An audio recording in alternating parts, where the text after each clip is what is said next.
Concernant les dispositifs qui ont été mis en place sur notre commune donc depuis l'annonce du confinement, une solidarité, il a fallu remettre en place une solidarité. Donc mon équipe a téléphoné à toutes les personnes de plus de 65 ans donc présentes sur les listes de la commune pour d'abord s'assurer qu'elles n'étaient pas isolées. Ensuite, proposer des masques en tissu, puisque nous avons encore une réserve de masques que nous avons acheté il y a quelques mois. Proposer également des attestations de déplacement et puis surtout demander à ces personnes si elles avaient la possibilité de se déplacer pour aller aux courses ou pas et auquel cas leur proposer donc un service de portage de courses à domicile.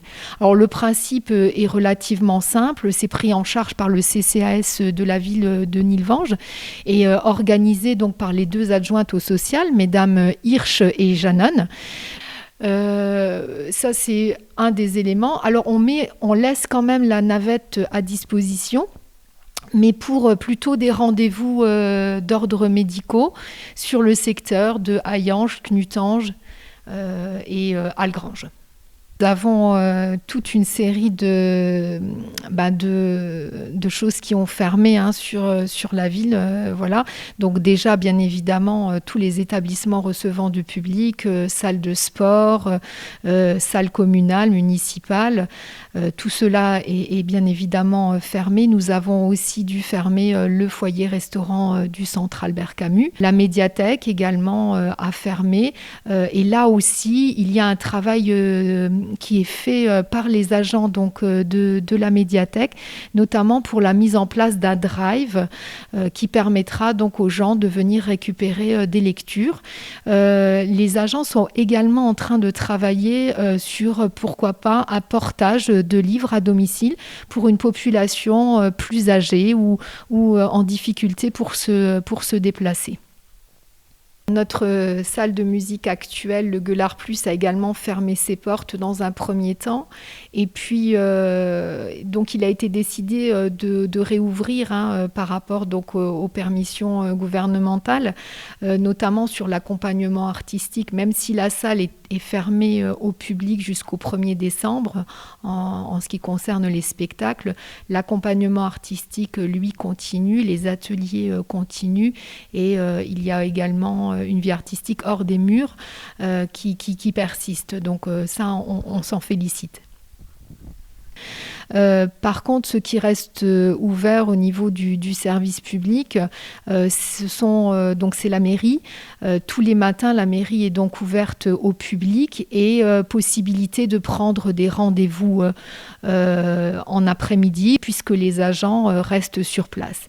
Nous nous félicitons qu'un certain nombre de nos commerces aient pu rester ouverts. Nous vous encourageons véritablement à consommer local, à vous rendre dans ces commerces.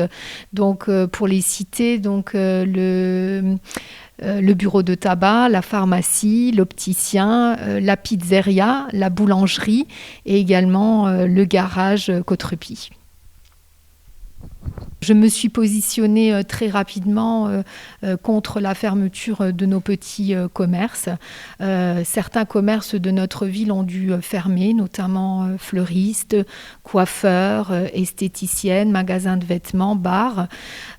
Pourquoi ? Parce que ces commerces avaient fait d'énormes efforts pour permettre à leurs clients de venir dans des conditions sanitaires particulièrement bonnes, avec une désinfection très régulière. Ils avaient investi aussi beaucoup d'argent pour permettre à leurs clients d'être dans des conditions qui respectent les protocoles indiqués par l'État. Et puis, ils ont vu effectivement leur commerce de nouveau fermer leurs portes. Et ça a été très, très difficile. Donc là, il y a vraiment un soutien fort de la part en tout cas une solidarité de la part de la municipalité municipalité de Nilvange par rapport à ces commerces. J'ai le 5 novembre écrit directement donc au ministre Bruno Le Maire pour lui indiquer que je trouvais particulièrement injuste que ces commerces de proximité ne puissent rester ouverts, puisque, à mon sens, ils offraient toutes les conditions sanitaires nécessaires et essentielles pour pouvoir accueillir leurs clients dans de bonnes conditions.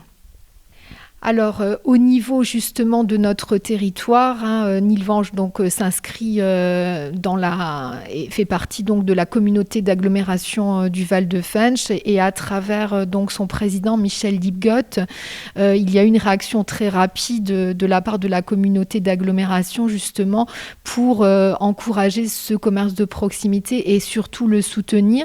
Donc, une plateforme est en train d'être créée de type Click and Collect qui permettra donc aux commerçants locaux de vendre en ligne leurs produits directement. Voilà, avec un paiement. Ça va être mis en place là ces prochains jours. Donc une campagne donc d'information des commerçants est en cours pour permettre à cette plateforme de vivre, d'exister et de se développer.